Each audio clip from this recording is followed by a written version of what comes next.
Om Namah Sri Yatirajaya Vivekananda Suraye Satchit Sukha Swarupaya Swamine Tapaharine.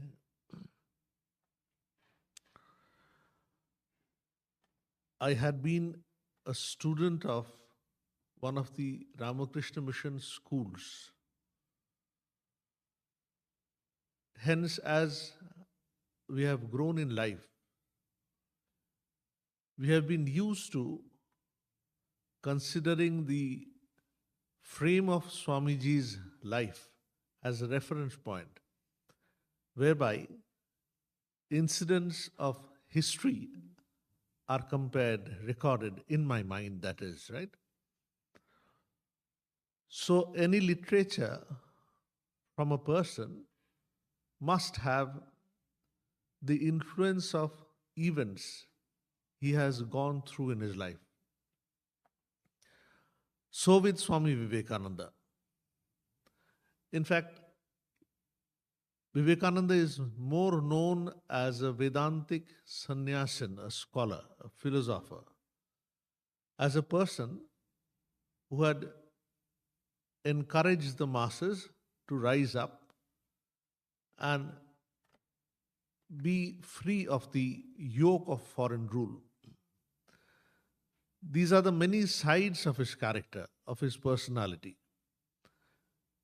But this facet of his, that he was a literature par excellence, is often glossed over.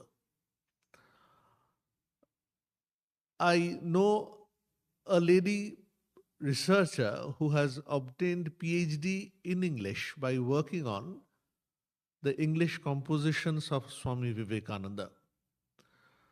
Interestingly, in his short span of only 39 years, a large part of which was spent in penances, tapasya, as well as his traveling across the length and breadth of India, US, and Europe.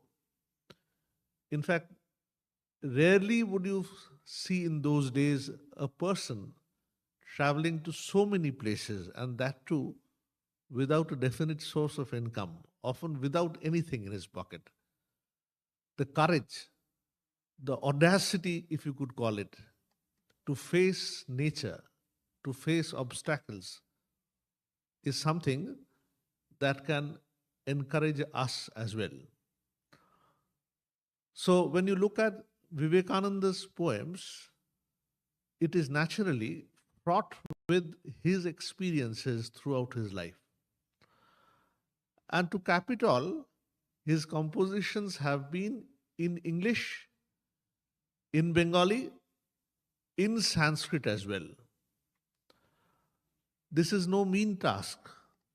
Additionally, a number of these poems he has set to tune, the foremost of which, of course, is sung every day in innumerable number of centers which run on the ideal of Ramakrishna, Vivekananda, and Sarada Devi. Khondano Bhavabandhano, a song composed in what we call it as Sadhu Bangla, that's the formal language, where you have lot of Sanskrit words, is a poem to Ramakrishna without mentioning his name anywhere. These are more adjectives of the personality or the character of Ramakrishna. The second song, which is also sung often, is Om Ring Hritam. That is a composition in Sanskrit. And there also, you have 4 paragraphs or stanzas there. You have the qualities of Ramakrishna being stressed on. And that composition contains that stanza which is now almost quoted everywhere. Sthapakaya cha dharmasya sarvadharma swarupine avatara varishtaya Ramakrishnayate nama. Interestingly, Swamiji composed these 2 lines extempore.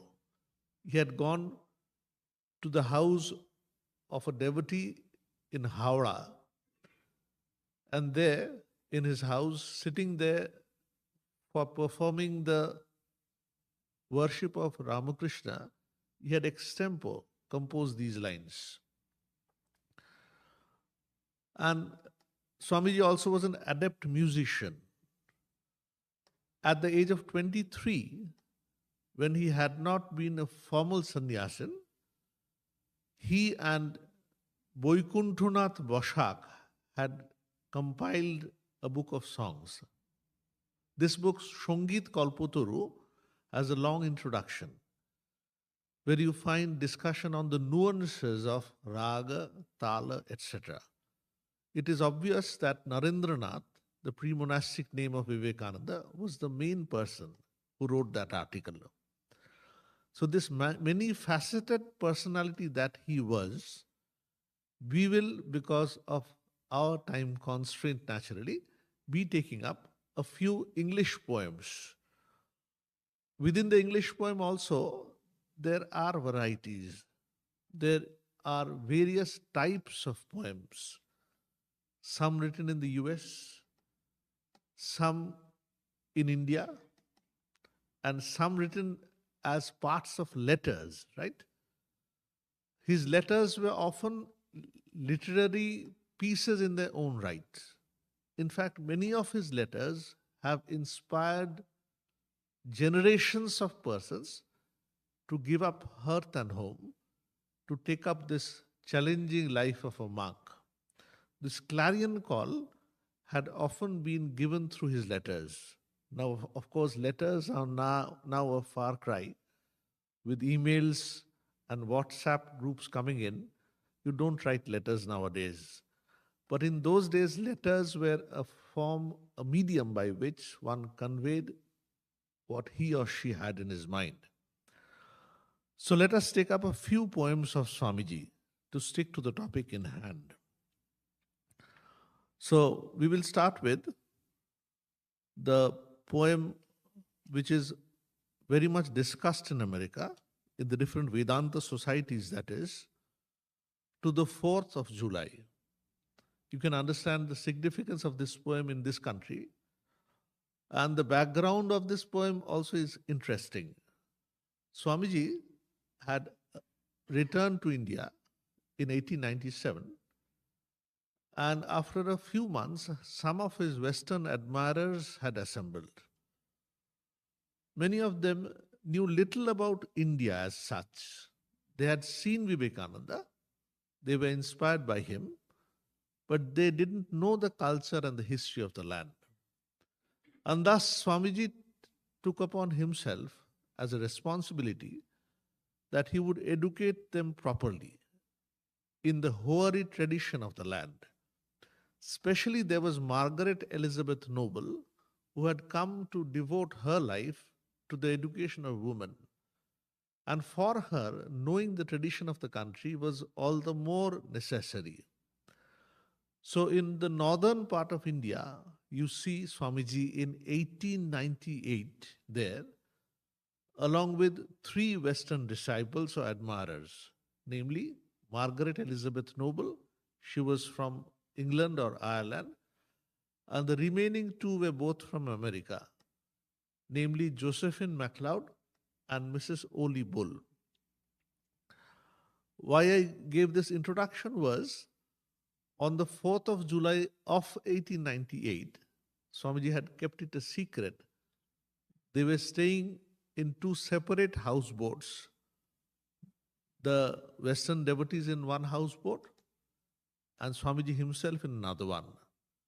If you go to Kashmir even today, you will see houseboats on the river where tourists often spend days and enjoy the scenic beauty of the place. So Swamiji was staying in houseboat, and because Nivedita or Margaret was in English, so the commentator says she became a co-conspirator in hatching his plot of surprising the 2 Americans. So there they got a tailor a local one, to sue a flag of America. And when the American disciples arrived in the morning on that day, two of them, they found the American flag on the 4th of July, 1898, unfurled on the top of the boat.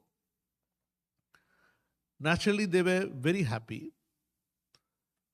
But to cap it all, Swamiji had composed a poem as well. So this is the poem.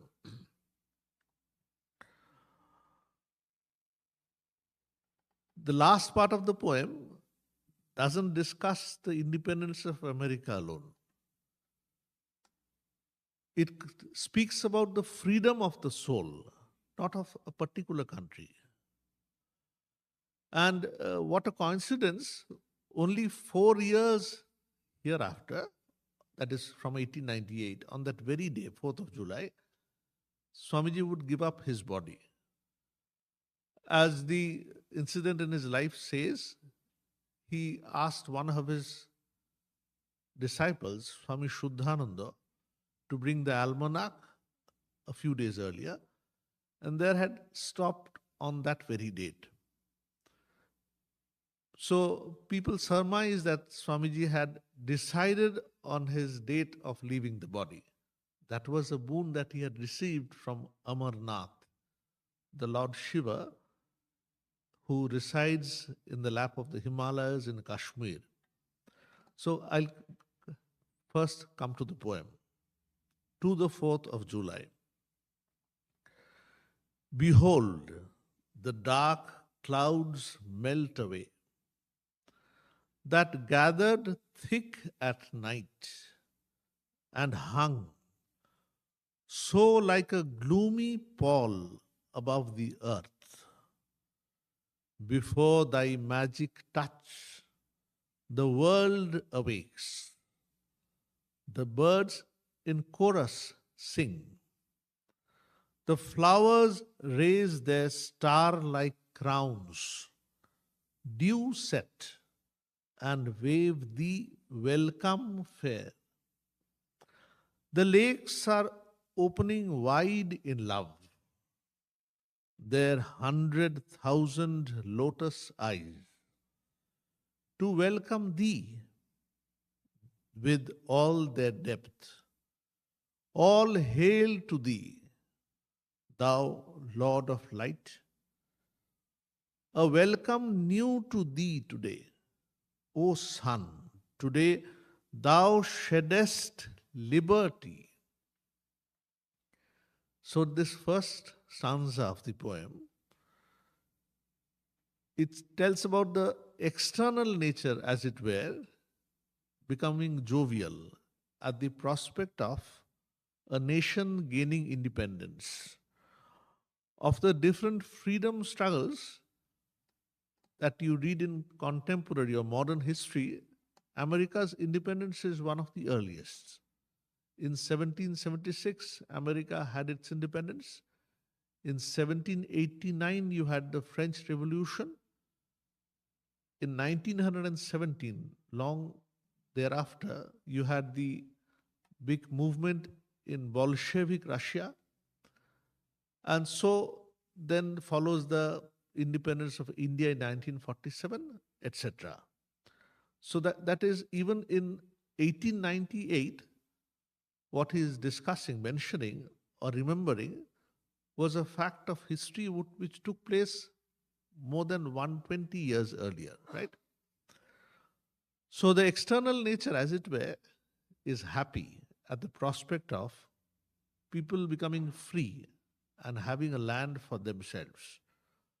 As all of you would be knowing, people from the different countries of Europe had come here, from England, Germany, etc., to settle in different parts of this big country.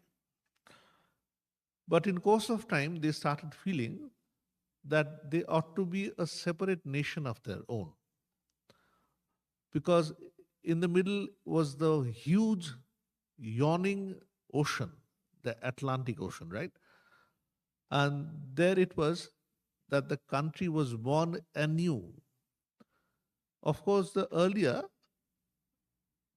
the Aborigine Indians were there. But here was a country that is awaking to a new culture. And this is celebrated every year, and so did Swamiji do, along with the others. This fact you can also see in the Bhagavatam, where at the prospect of Sri Krishna being born, it mentions that the nature, as it were, is happy. If you take it very literally, nature, of course, is inert. It doesn't have a life of its own, right? And yet, the poet imagines that this happiness that has come to the minds of all people has its reflection everywhere. You will also see in your own lives, when you are happy, you start feeling that everywhere, all around, happiness is percolating, as it were, right? And even things which are a little rough on the surface, we gloss over them, ignore them. We take the positive things there. So poet here thus, Vivekananda, thinks of the external nature welcoming this liberty of a new nation. Next stanza. Bethink thee how the world did wait and search for thee through time and clime. Clime is climate. Some gave up home and love of friends and went in quest of thee self banished through dreary oceans, through primeval forests, each step a struggle for their life or death. Then came the day when work bore fruit, and worship, love, and sacrifice, fulfilled, accepted, and complete. Then thou, propitious, rose to shed the light of freedom on mankind.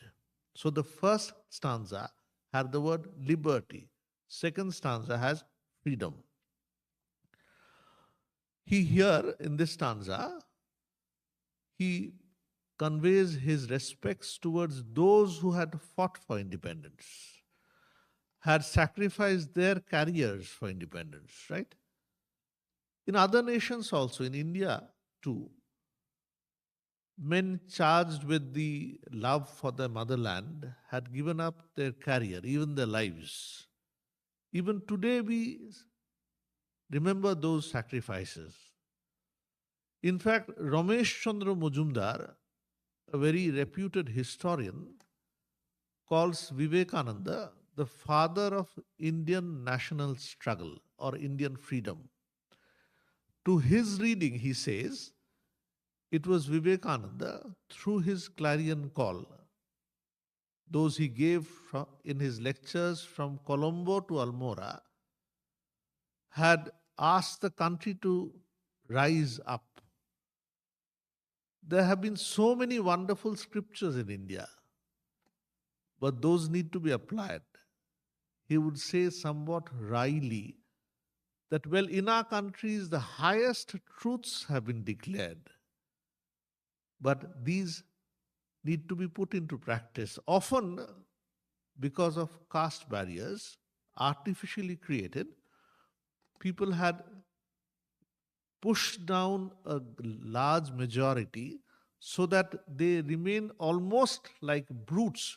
These are his words, almost like brutes, unconscious of the huge potential of men and women. So his clarion call in these lectures, as many have noted earlier, when Swamiji had gone over to India, he didn't discuss religion in the public platform.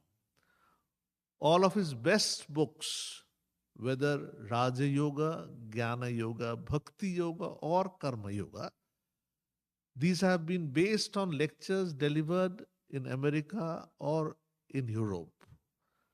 So when he went to India, he felt that he ought to change his gears, ought to put his focus on the necessity of a country under foreign rule. And there, thus, he called upon the young men and women to rise up and sacrifice themselves. I'll just give you one instance of the amount of euphoria, expectation that had come. Swamiji had, on the main soil of India, landed at Madras, and there, for 9 days, I have seen reminiscence of a Tamil devotee writing. He was there at the time. He said, it was like almost Navaratri for us because big gates had been constructed to welcome Swamiji. And even smaller cities which were unable to provide him hospitality, they were hell bent that Vivekananda go to their place. And it so happened that at one place, all the young men decided to squat on the railway tracks, right? So that the train had to come to a halt. And Vivekananda had to come down and greet them properly. At Madras, at one of the temples, the Partha Sarathi temple, there was such a crowd that Swamiji had to come out of the main temple and speak from a chariot. In those days, you didn't have these powerful mics. So a speaker had to shout out his voice. So it so happened that he spoke from a chariot and he remarked, it is almost similar to Krishna in the chariot giving a clarion call to Arjuna. Although he had said it amusingly, so this is what happened thereafter. In every place, youths gathered themselves so that they could fight for Indian independence. So when he speaks about the sacrifice of persons for independence, he had foreseen such facts. Many youths, in fact, had started coming to him. Some of those who would be prominent in later days were coming to Beluru Math to meet him. So he had felt the pulse of the nation. 1885, the Congress had just been established, and Swamiji had returned in 1897. So India had just awakened to the fact that they need to be free as a country first. The British rule, however desirable, it has brought many scientific inventions and modern means of transport. But you need to stand as an independent nation first. This consciousness dawned on the youth after Vivekananda returned. This is what even historians, they have established today. Just the last stanza remaining of this poem. Move on, O Lord, in thy resistless path, till thy high noon overspreads the world, till every land reflects thy light, till men and women with uplifted head behold their shackles broken, and know in springing joy their life renewed. So this poem generalizes this quest for freedom, right? The first two stanzas had mentioned liberty and freedom. And now he says here that this American struggle should stand as an example before other nations also. Men and women should understand that they should be there in their own country, standing erect in their own culture, and be proud of that. So, this is one poem that I discussed. The second poem that we would be going to is a poem that is very near to us when we fail in life. when all our dreams are crumbling to dust, right? Even our near and dear ones often are unable to support us. We do not know whom to go. But suddenly, in this darkness, in this gloom, we feel a calling, we hear a calling, and then we turn towards religion or God. Often it is a groping in the dark. But when there is a light, then we feel that, well, all this pain was worth it. All these failings had taken us to this high realization that the sensory world that we had craved for so long is not sufficient. This poem is a very realistic poem. Let's look at this poem. This is known as Angels Unawares. This was composed in 1898 when Swamiji had returned to India. In this poem, you will see the plight of the humanity in general, right? Swamiji, during his traveling days, itinerant days, had seen men in different stations of life. Some were kings, some were cobblers, some were the educated, people in different walks of life, different stations. He had seen them struggling in life. First stanza, Angels Unawares. One bending low with load of life that meant no joy, but suffering, harsh and hard, and wending on his way through dark and dismal paths, without a flash of light from brain or heart, to give a moment's cheer till the line that marks out pain from pleasure, death from life, and good from what is evil was well nigh wiped from sight. Saw one blessed night a faint but beautiful ray of light descend to him. He knew not what or where from, but called it God and worshipped. Hope, an utter stranger, came to him and spread through all his parts, and life to him meant more than he could ever dream, and covered all he knew. Nay, peeped beyond his world. The sages winked and smiled and called it superstition. But he did feel its power and peace, and gently answered back, O blessed superstition. I can tell you, many of us who are drawn to the religious periphery go through a number of hassles, obstacles, before we are finally drawn to it. So, this is a person who is deep in trouble, in mental trouble, unable to see any light. Because finally, after all, Bhagavad Gita says, Uddhared Atmanatmanam Natmanam Avasadayet. It says, finally, you should save yourself by your own efforts only. Na Atmanam Avasadayet. Do not depress your own mind. After all, friends, parents, lovers, no one will be there finally by your side.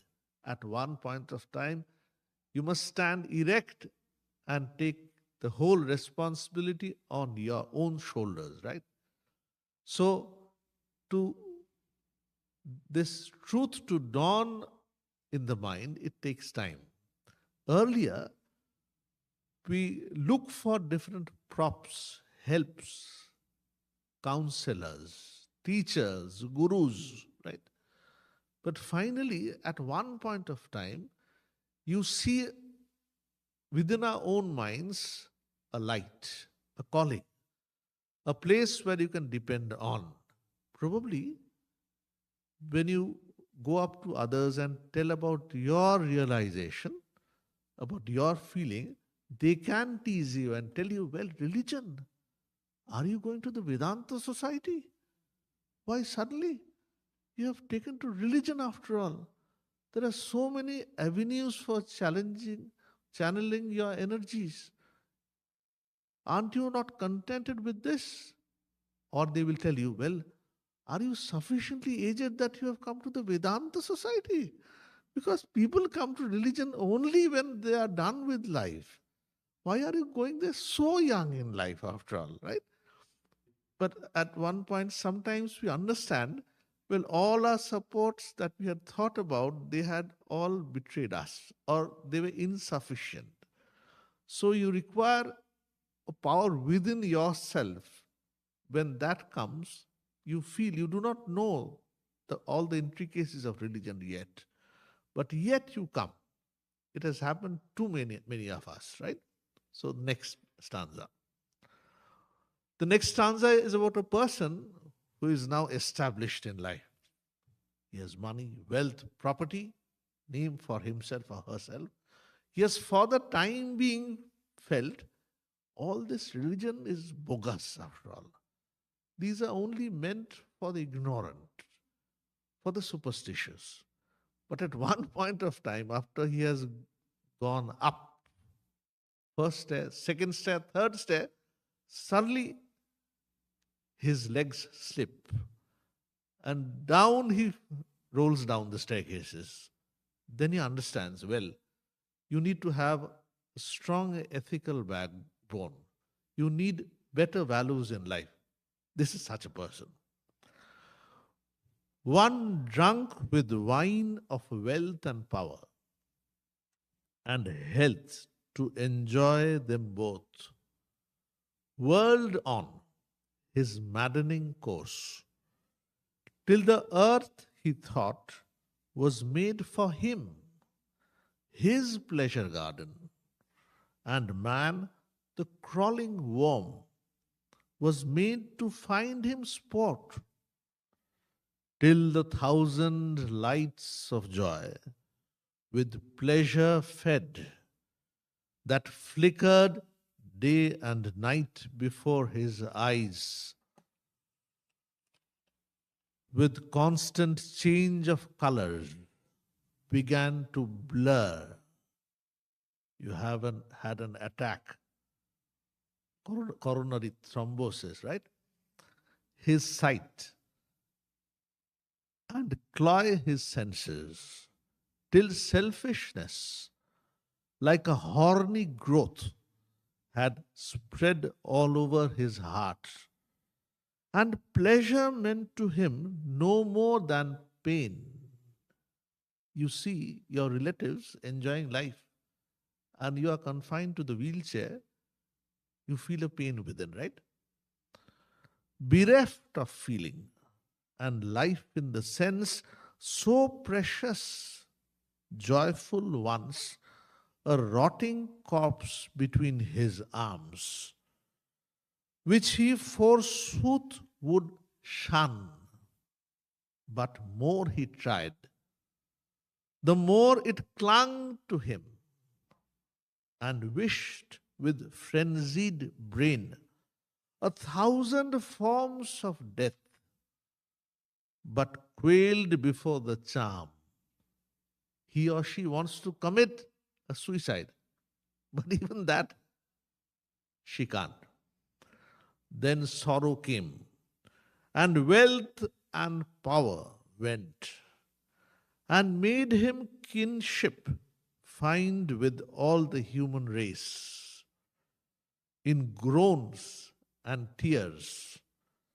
And though his friends would laugh, his lips would would speak in grateful accents, "Oh, blessed misery." So when you face misery, when you are out after having suffered a disease, you sympathize more with others.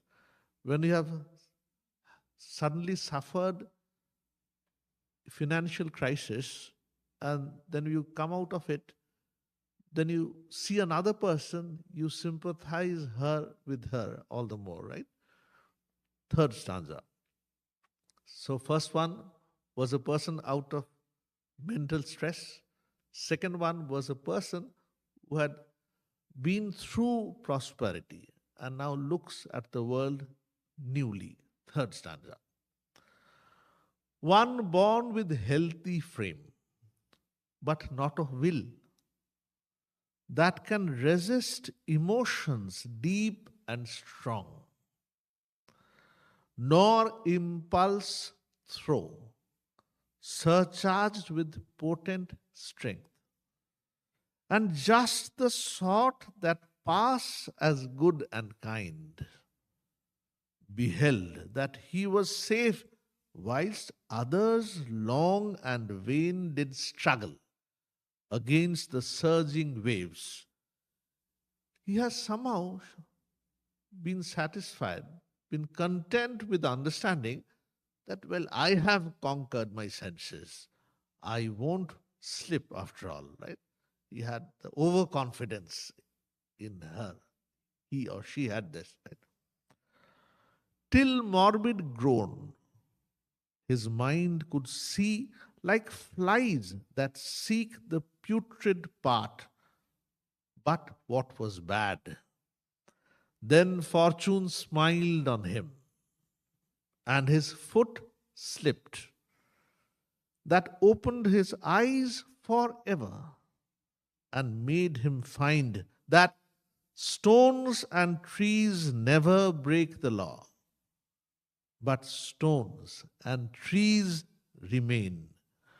That man alone is blessed with power to hate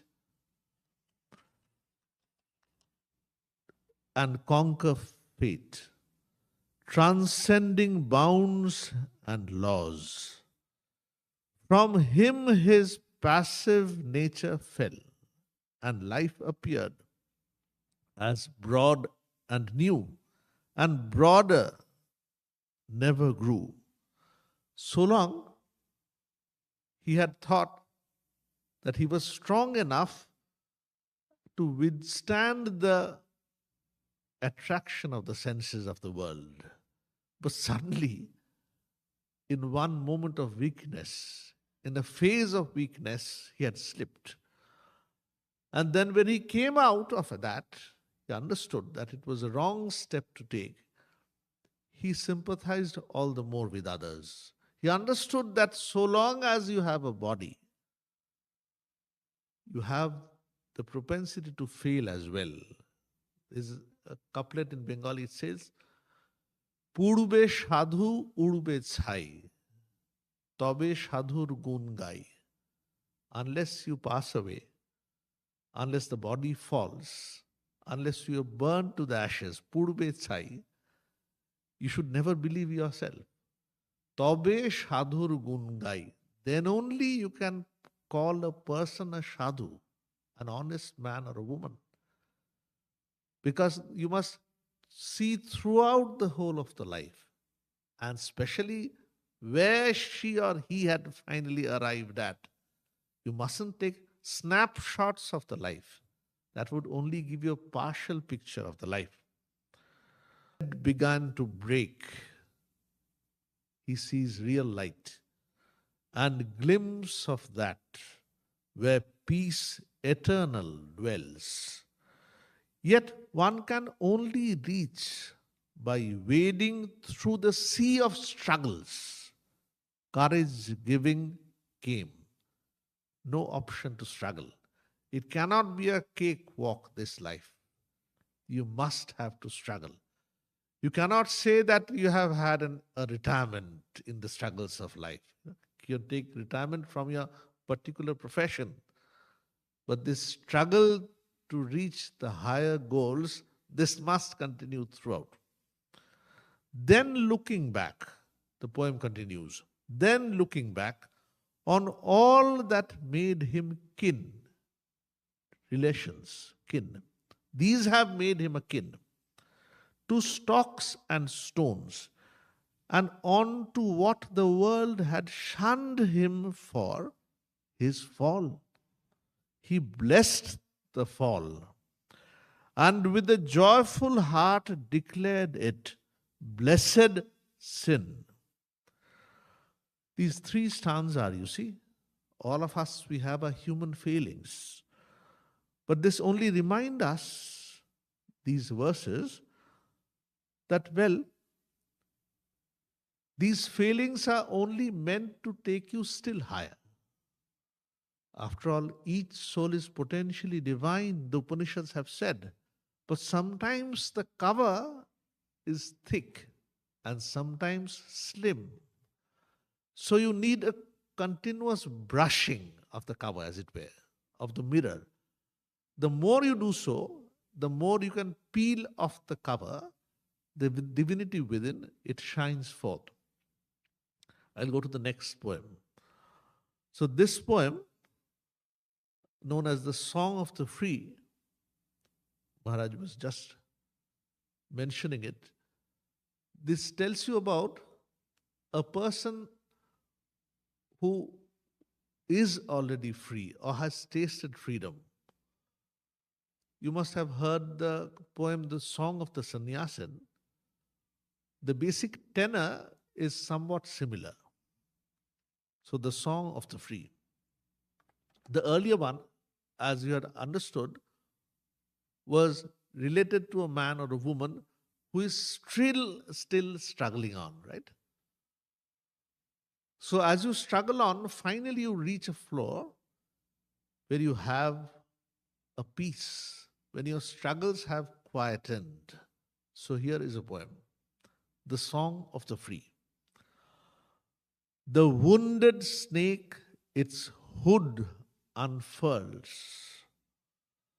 The flame stirred up does blaze. The desert air resounds the calls of heart-struck lions' rage. Rage is anger. So in this body, the lion is caged, as it were. Sometimes all of us, we have this feeling that you want to do something big, but the body, the mind, the circumstances all around is pushing you down. You're not able to manifest your full potential. So that is the lion in a cage. Swamiji in a poem says, Nirgachati jagat jalat pinjarad iba keshari. This is a Sanskrit line he has written himself. Nirgachati jagat jalat. This world is like a jala, a cage, a net. From that, he or she, nirgachati, goes out. How? Pinjarad iba keshari. Like the keshari, a lion, goes out from the cage, blasts this cage, as it were, breaks this cage. Next stanza. The cloud puts forth its deluge strength when lightning cleaves its breast. When the soul is stirred to its inmost depth, great ones unfold their best. When you see a dark cloud hanging on the head in the skies, sometimes you feel that the rains are due to come, right? Sometimes they don't. A strong gust of wind takes the clouds away. Or sometimes in the dark clouds, you have a strong lightning, cleaves its breast, that is, goes through the breast, making it into two parts, as it were. So this sannyasin also has broken many of the bondages that he or she had gone through. And thus, that had been similar to wringing the best, the beloved ones out of the cage of life, cleaving the breast. Only then can you reach the highest. Let eyes grow dim and heart grow faint, and friendship fail and love betray. Let fate its 100 horrors send, and clotted darkness block the way. In your search for truth, the razor's edge, right? Upanishad has said Uttishtata Jagrata Prapya Baran Nibodhata Kurasya Dhara. Katha Upanishad. Kurasya Dhara. Difficult road. It's like walking on the razor's edge. Your own near and dear ones would forsake you, right? Well, it happens in the life of others too. But they often gloss over this experience, or rather, they do not learn from that experience. They again come back to that same source for love and affection. Often they are nudged. Nature reminds him that he should not depend on possessions, relatives, wealth, name, and fame. But he forgets. And because he is under bondage, he is again caught in the frame, as it were, not the sannyasin. He remembers his experience. I'll skip a para. Before the sun, the moon, the earth, before the stars or comets free, before even time has had its birth, I was, I am, and I will be. The beauteous earth, the glorious sun, the calm, sweet moon, the spangled sky. Causation's laws do make them run. They live in bonds. In bonds they die. See, poets have written poems on the external nature, right? Wonderful poems. Shelley, Wordsworth, Tennyson, even Shakespeare's dramas are largely in poems. But they have largely confined themselves to external nature. But here the poet says, all objects in the external nature are in the frame of causation. Desha, Kala, Nimitta. Nimitta is causation. So if you want to break the law of causation, this chain of causation, you must look at that eternal thing which is there within all of you. But sometimes you need to be cruel with even your own self, with your clinging back to those senses. Then only can you reach that. I'll come to the last para. From dreams awake, from bonds be free. Be not afraid. This mystery, my shadow cannot frighten me. Know once for all that I am He. Know once for all that I am He. The sannyasin within him, the free soul within him, has penned those lines, you see. So in the last part of it, he doesn't sympathize with others like us who want to hold on to this world. He gives the call of a free eagle flying in the sky. So he says, from dreams awake, many of the hopes and aspirations that you cherish in your mind, the one part of the mind is telling you again and again, these are vain hopes. Do not cherish them. Do not expect your children to look at you when you are old. But yet, we hold on to such hopes, such aspirations, right? Be not afraid, he reminds us. Why do we have these aspirations? Because we are afraid that there would be no support by us. When society, relatives, name, wealth, even the health, when it goes away, we get afraid. We will lose ourselves, our personality, all that we call our own. But this poet says, be not afraid. Abhi, be not afraid. This mystery, my shadow, cannot frighten me. All that we call our own is a shadow of our own self. All that we had nurtured as desires, those only we had tried to realize. So the things that we have achieved finally had been sitting in a seed form as vasana, desires. Those only became small plants and then into massive trees so as to engulf you. And now you are not free to break out from them. But he says, don't be afraid. These are only your shadows. Know once for all that I am He. You must know that finally I tat tvam asi. Tvam is you.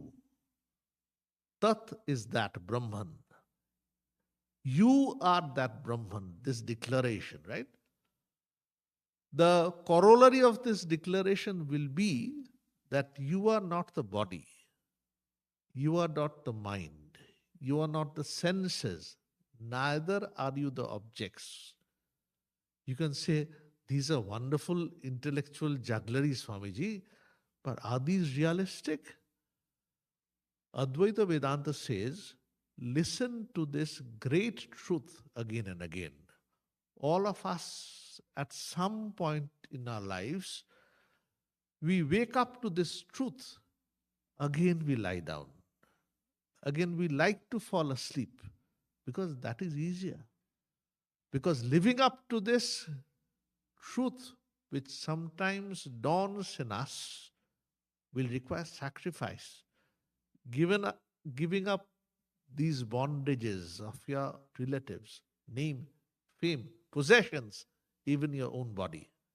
But that is the highest truth, Vedanta says.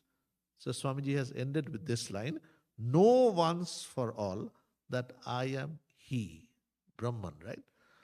So there are other very nice poems, a poem that he has written to Nivedita when she has come or decides to come to India. That poem tells her that, you see, you must consider yourself to be a patriot. But not only that, that is not enough. You must have a mother's heart to love others. And moreover, you must have the strength of a lion within you to fight obstacles. Just see the scenario. India was under British rule, and Vivekananda wants the education of women as a priority. But he has one first assumption. He says, this education, raising of the women, must be done through women only. You must not bring in too much of male intuition into this. So Nivedita has come there with this mission. She had been attracted to Vedanta by the personality of Vivekananda, mainly, as most of the Westerners were. So Vivekananda was practical and had understood that that would not be enough. When she would go through the rough rides in society of India, she would require a strong heart. So here is a poem written to her to enthuse her, a clarion call to her. The mother's heart, the hero's will, the sweetness of the southern breeze, the sacred charm and strength that dwell on Aryan altars, flaming free. All these be yours. He prays to God that all these be yours, Nivedita, and many more. No ancient soul could dream before. Be thou to India's future son, the mistress, servant, friend in one. Just look at this from another standpoint. In the last part of 19th century, women reformers were a rarity. And there also Nivedita coming to Calcutta and teaching young girls was quite a difficult proposition. Even those for whom she had come to work would sometimes shun her as being a mlecha, a coinage for white skinned persons, foreigners, right? So, although the Britishers were rulers, they considered themselves to be somewhat superior to them. There is a similarity in history. When Israel was under Roman rule, when Jesus Christ was born,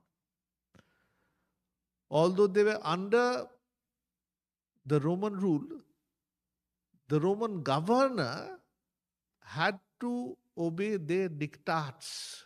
This is why Pontius Pilate, the Roman governor, had to order the crucifixion of Jesus Christ, right? So see the parallel there. So sometimes a foreigner often finds it very difficult to serve in the country that is under subjugation in India. Nivedita had arrived. And Swamiji bolsters her and said in another letter, said, you see, the words of a man come out and are never retracted, like the tusk of an elephant. Marad ki baat, hati ki daat. He translates into English. And these are the poems, or this is the poem that he writes himself to put her as the model, how she should consider herself while she wants to serve. Nivedita actually was blessed by Ma Sarada. Ma Sarada had been very protective of her when Swamiji told Ma Sarada that Nivedita or Margaret had come to work among the girls of Calcutta. And thus she indeed became the flame which in course of time became the real root from which much later in 1954 the Ramakrishna Sarada Mutt, a parallel organization dedicated exclusively for women, was established with Ma Sarada at the head. Ma Sarada was no longer there in her physical frame, but she was there as the epitome, as the ideal, which women were to follow, right? Just to summarize our discussions, we took up the poems of Vivekananda, and for that we gave a small introduction of his literary different achievements, of his poems in English, Sanskrit. Also, he had composed some poems. I had mentioned only one, Om Ringritam, and in Bengali as well. And we in particular discussed three poems in details. So one was the Song of the Free, one was the 4th of July, another one was Angels Unawares, which to me is very close to our heart. Because all of us, when we fail in our lives, we are depressed. We do not know whom to look up to, right? But here are words of an enlightened man to tell you, don't be afraid. Bless even your misery, your superstition, your feelings. And the last one we read was written as a poem to an English woman who is coming to serve India, who became Sister Nivedita in later years, to die to the cause of India in the year 1911, much later. So with this, I end my talk. Thank you all. We can have some interactions at there. So the first questioner normally gets an advantage. So the first questioner can come up first.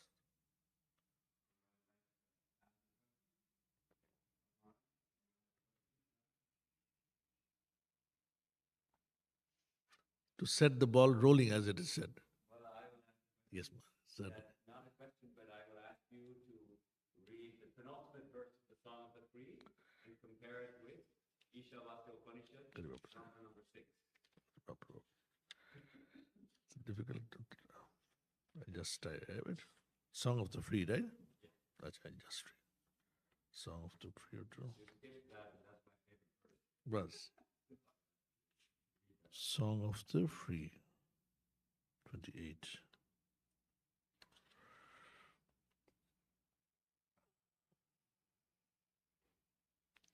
The last verse, second to last. Acha. The second to last verse, because you won't have the book with you, so I'm reading it out.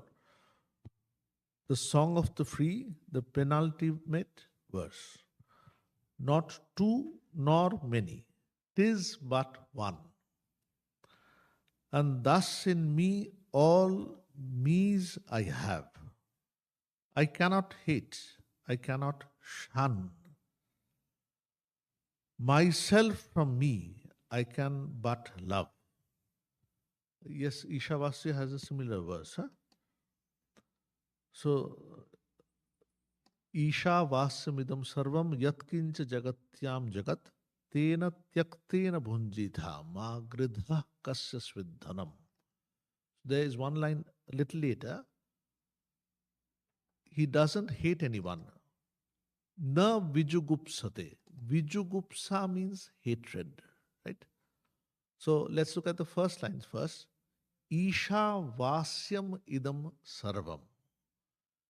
Isha is by God. Just as on a bread, you spread the butter over, right? It says Isha vasyam idam sarvam. All this is permeated by God. Yat kincha jagatyam jagat. In this world, whatever it is, that is, whatever objects are there, all this is permeated by God. Tena tyaktena bhunjitha ma gridha kasya svidharam. Gridha means is to have as a desire to enjoy the objects of others, stealing, coveting, right? Even you have a mental stealing sometimes. You do not do a physical stealing, but I see a wonderful car and feel in my heart of hearts, when could I have such a car for myself? Even in my spare moments, I can just touch those wheels and have a secondary feeling of that, right? So it says, Ma gridha kasya svidhanam. Do not look at the wealth of others with the desire of enjoying it. And in a later verse, what he had referred to, Ma vijugupsate. When he says, sees the same God everywhere, he cannot hate others. Why? Because if it's the same everywhere, you are not higher than someone. The feeling of hatred only comes when you consider yourself to be superior to others, right? Like this verse, right? Thank you. But Maharaj has done me the. I was just missing out on this verse. Yes, help me. Yastu sarvani bhutani atmani eva anupashyati. Sarvabhuteshu cha atmanam tatah na vijugupsate. I had only given the English rendition for this. This is the real verse. Yahtu sarvani bhutani. One, a person who, sarvani bhutani, all creatures, atmani eva anupashyati, sees them as in the Atman, Atmani, Saptami, in the Atman. So all of them are, just to take a very similar example or different example, I say all of you are American, right? Suppose. And thus, I do not consider any of you as to be an inferior person from another country. So there are different points of commonality among persons. Suppose you have a college only for girls, you say, we are all girls here, suppose. You are not inferior to others. We have many points of commonalities which take us together, right? All of us gathered here sympathize with the doctrine of Thakur Mas Swamiji. We are common. So these commonalities take you to this finally, which says the same Atman is there in all of us. Atmani eva anupashyati. Eva is stressing, definitely, verily. Sarva bhuteshu cha atmanam. In all creatures also they see the Atman. See the two lines one after another. One says, in the Atman, all of these creatures are. The second line says, in all these creatures, the Atman is.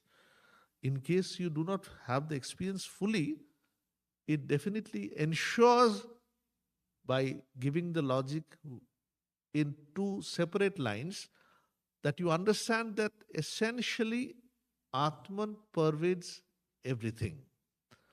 Tatah na vijugupsate. Tatah means thereafter, as a consequence. Na vijugupsate. Na is not vijugupsa, as I said, hatred. Vijugupsate is does not hate. So you see, it gives a philosophical basis why you should serve others. It says that because essentially God is there everywhere, that is why you should serve others. Sometimes our service to others, Swamiji says in his Karma Yoga doctrines, he says sometimes you stand on a higher pedestal and say, well, poor man, take this lump of bread and go away. You are higher after all. But that should not be the outlook. The outlook should be, he says, that, well, you are the same God as I am. I am indeed fortunate to have had the privilege to be able to serve you. So, in this outlook, you feel or have a broader philosophy of service too. So, this line once again, I cannot hate, I cannot shun. Shun we know very well. Religious barriers, caste barriers, gender barriers. They say again and again that you should not have any barriers, no discrimination. But the question is, how am I convinced that these barriers should not be there? Should the government rule and the fear of punishment only tell you that these are separate categories? It says no. You must have a higher philosophy. You must understand that all of them emanate from God. That is why you should not have discrimination, not have your barriers between. Look at the last line. Myself, I cannot hate, I cannot shun myself from me. I can but love. If you and she are essentially me, this line says, how can I hate after all? I cannot hate a part of my body after all, isn't it? I take care of my body. I probably feed my stomach. If there is less food, I ignore the pleas of others.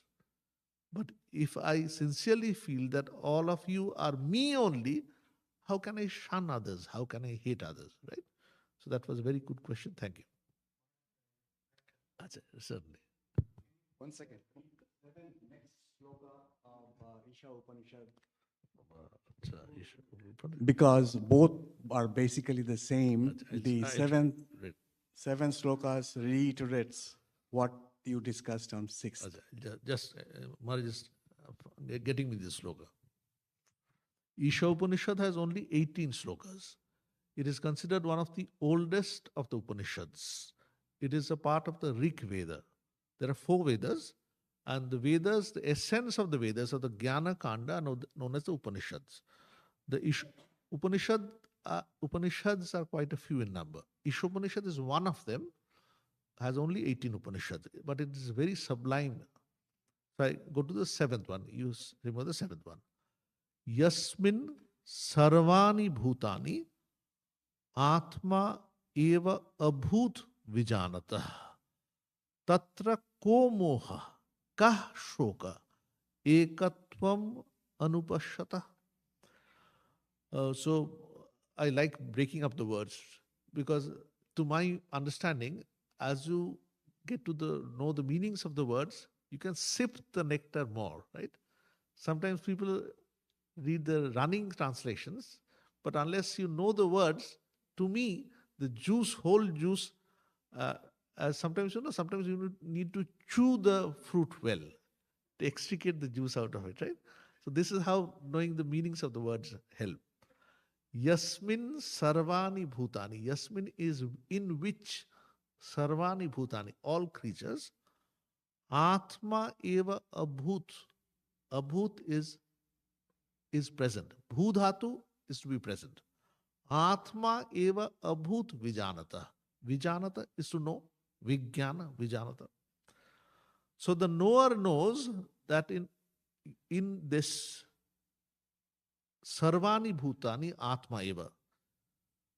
Tatra, then, if he really knows this, if he has been settled in this conclusion, then tatra ko moha kah shoka. In English also we use such expressions. We see, haven't you gone there? When I say you, haven't you gone there? By putting it negatively, we are trying to assert that you have indeed gone there, isn't it? So here also it says, tatra ko moha. Where can delusion be there? That is, delusion cannot be there. Tatra ko moha kah shoka. How can you have sorrow there? How can you have delusion there? Ekatvam anupashyata. One who sees the same, the one in all. Moha means I take care of my children better, not to the neighbors, right? Sometimes our parents in India would put their wards into private tutors, and private tutors would give them special coaching. And the parents would say, you see, don't share those notes with your friends after all, right? Because after all, we have spent money for this extra bit of education. Moha, delusion. I consider my son and my daughter to be best, not others. Ka shoka. Then you say shoka comes as we say, obverse and the reverse of the same coin, right? Then suddenly you see that these very near and dear ones are suddenly slipping between your fingers, going away. In the Devi Mahatmya, the king Suratha and the merchant Samadhi, they have both gone to the forest, right? But interestingly, they go on wandering. In their own mind, they are wandering. That see, we have come to the forest and yet we are anxious that our wealth indeed is taken care of properly. Even the king, his mind is wonderfully portrayed in the book. It says, those attendants of mine, those ministers of mine, have they really changed their allegiance to the new ruler now? It's so practical, you see. They had been so long so devoted to me. And now have they again turned their faces completely towards the new rulers? Shoka. This power has left the king. Or the treasures have left the king. Or the near ones whom he or she had thought as their own jewels in life had suddenly deserted them or her, right? Not only death, even when a person goes away without caring for you, that also is a death of a kind. So shoka can take different forms. So it says, how can you have delusion or grief then when you have or when you perceive sameness everywhere? So to summarize once again this sloka, it says, in all creatures he had seen the Atman. and he feels that all creatures are in Atman, thus bringing in the equality. For such a person, how can he have delusion or grief? So this also has a, bearing in, or has words which are similar to this line. But you must admire Swamiji's poems. You see, such simple English has conveyed some of the highest thoughts of the Vedanta. So not only was he a religious person, his grasp of the language was very, very good. He has had very good English education. His English teachers at Scottish Church College were very good ones. And here in America, I personally feel that that was one of the great cause of his success here. Because in addition to be a person with knowledge and have known the scriptures, he was very conversant with the language. He knew the literature, even the poets he could quote from. And this was astonishing. Even during his traveling days, once he had quoted verbatim the novel David Copperfield, And so this person who had heard this, he was an Indian person working in the British department. He was astounded. He had said, "You're a monk, Swamiji. You quote from this novel, which after all, worldly people we study." So Swamiji laughed and said, and I haven't studied it a number of times. I've only read it once earlier and has again read it only recently.